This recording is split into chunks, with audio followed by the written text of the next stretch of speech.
为了要关心这公务人员的身心状况，行政院推动公务人员今年有3天无扣薪水的身心调息假。科技院也伫今日宣布，伫10月70世界心理健康日开始推动，预估会当超过有30万人受到帮助。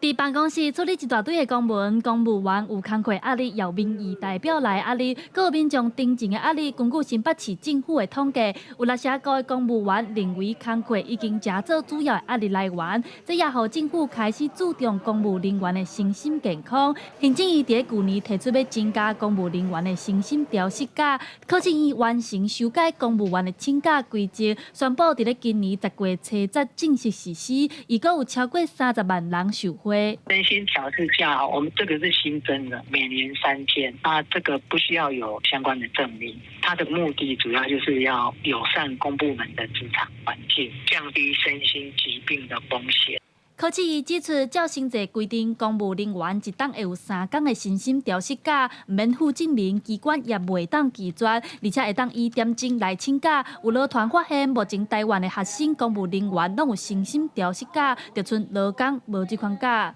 公务人员事假是有薪水哦，所以伊的身心照顾假并入事假是有薪水1天。毋过台湾劳工事假虽然一年有14天，毋过拢是无薪水的。所以我是感觉职场的这友善的这部分，可能要做较健全的。譬如讲，咱的这霸凌的这杜绝，也是讲咱即卖智商的这个服务，这可能是比假更加重要。 劳团表示，面对工课上的霸凌、工课压力大，是造成劳工身心疲劳的问题。因建议政府先针对劳工的身心状况，提出相关的医疗配套，也照顾到劳工的身心健康，安尼较合劳工的需求。记者陈亚轩、林秀凯台北报道。